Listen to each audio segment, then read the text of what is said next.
kafir dari Indonesia! Usir! Usir kafir dari Indonesia! Usir kafir! There's no place for infidels in Indonesia, this man screams. Sentiments are rising against the construction of a church in this suburb of Jakarta.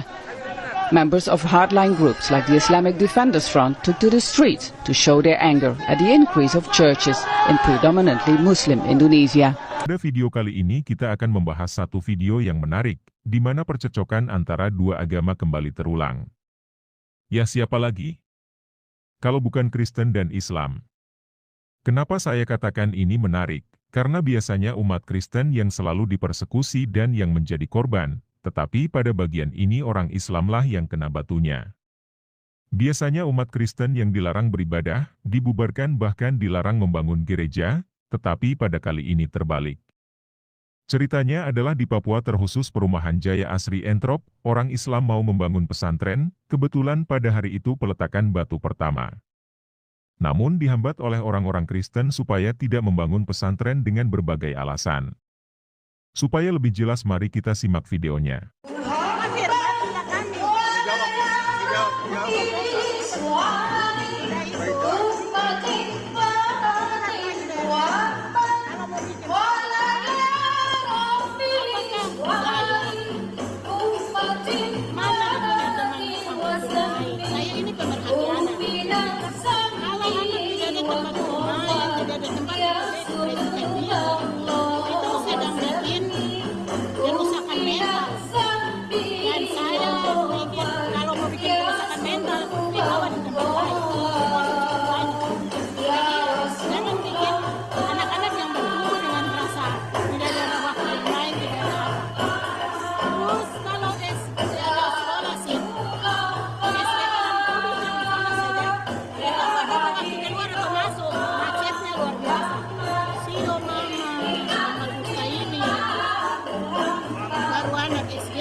Ini terus terang, Pak.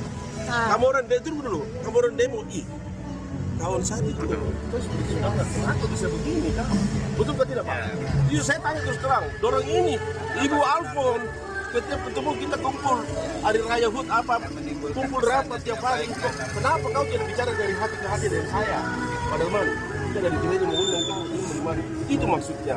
Terjadi seperti begini, akhirnya bagaimana kira-kira, Pak? Atau hubungan kita yang tadinya harmonis, dengan adanya begini, kita jadi bingung. Nah itu yang saya. Jadi saya mau, oke lah dari pihak gereja mengundang kami siap membuka diri, memberikan penjelasan secara detail maksud dan tujuan pembangunan, sehingga semuanya kita bisa paham. Begitu ya. Oke, terima kasih. Begitu ya. Bapak, tidak, kami yang tunggu undangan. Iya siap. Kami yang tunggu undangan, karena kami sudah datang satu kali ke Ibu RT untuk RW. Sudah menyurat kayaknya. Sudah, tapi tidak ada tanggapan. Itu yang hari ini kami datang. Jadi bukan karena tidak ada komunikasi, sudah.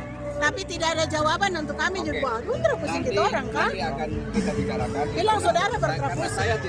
Saya selaku pengurus masjid, ketua masjid belum lihat surat yang disampaikan tadi. Ya, belum ada, kita belum tahu. Kami akan rapat koordinasi, rapat internal di antara kami. Dan insya Allah kami atas nama pengurus masjid. Enggak boleh merempet. Jangan, kita ini sama-sama warga loh. Saya yang kau permasalahan saja. Saya tahu. Tapi kau tanya dulu yang lain. Jangan apa bicara begini. Ya ibu kamu orang ini terlalu provokator jadi. Sudah. Kalau itu seperti saudara, tapi kau punya cara begitu nggak baik lah. Iya, saya dengan kalian ini bersaudara tuh. Iya, tapi tidak boleh begitu. Bapak, saya tanya, Bapak yang alihkan ke Siskamling. Saya jawab, saya dengar. Tanah itu, kau tahu, semuanya pendeta di sini kita hari rapat tanda tangan. Tanah yang ini dihibahkan untuk kita bangun Siskamling. Saya bayar kurang lebih hampir 50 juta. Bangunlah Siskamling. Disepakati oleh tokoh agama, tokoh masyarakat. Baru kau tanya itu lagi. Saya bayar loh. Makanya kan saya tanya. Di situ kan ini kan rumah PKK sudah dibangun dari kelurahan, dari camat. Mau bangun di sini kan tidak mungkin rumah ibadat. Tanya Pak Riyadi. Ini tokoh Kristen ini Pak. Kalau kau di sini PKK mengganggu masjid, hari ini kita beli, kita hibahkan bangun ke sana si Syamli. Tapi kau tanya yang lain, nggak boleh lah. Jangan kau tanya yang lain. Apa salahnya kalau saya bertanya? Jangan keluar dari permasalahan yang ini Pak, nanti panjang.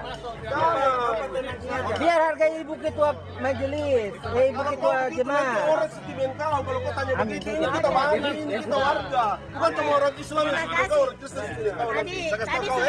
Tadi sudah dijawab ya, jadi harap itu Orang Kristen nanti jajan yang tahu nanti kalau kau bicara begini. Ya. Jangan mau, Bapak. Oke, Tom tidak cari. Iya dia saya dia seperti saudara, makanya dia tanya itu saya Apa kaget. saudara bisa sedikit begini toh?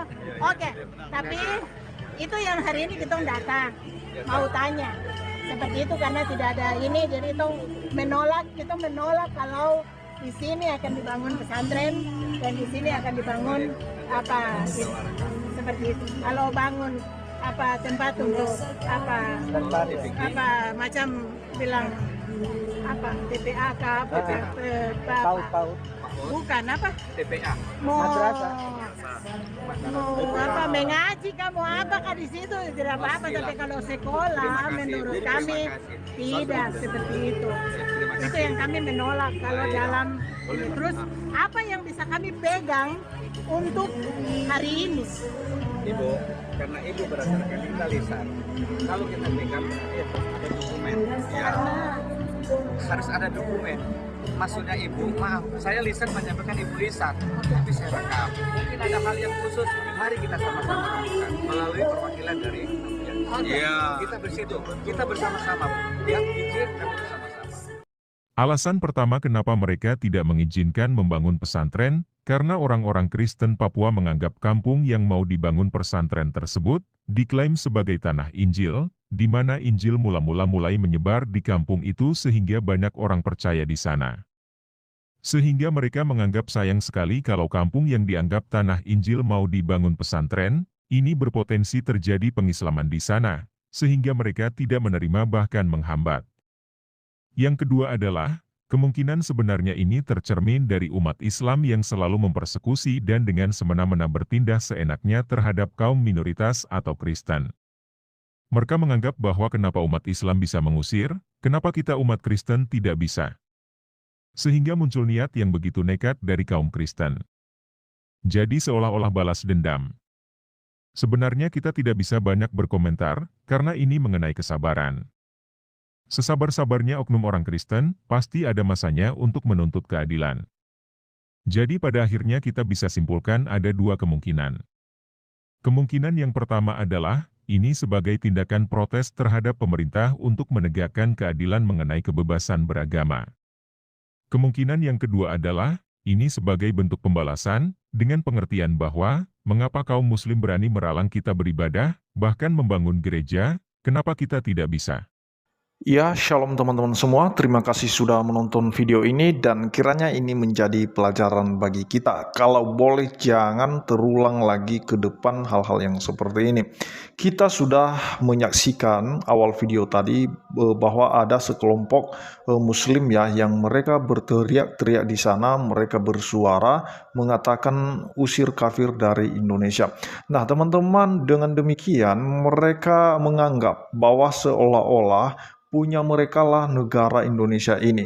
Merekalah yang mendirikan negara ini. Karena merekalah Indonesia ini merdeka. Seolah-olah seperti itu.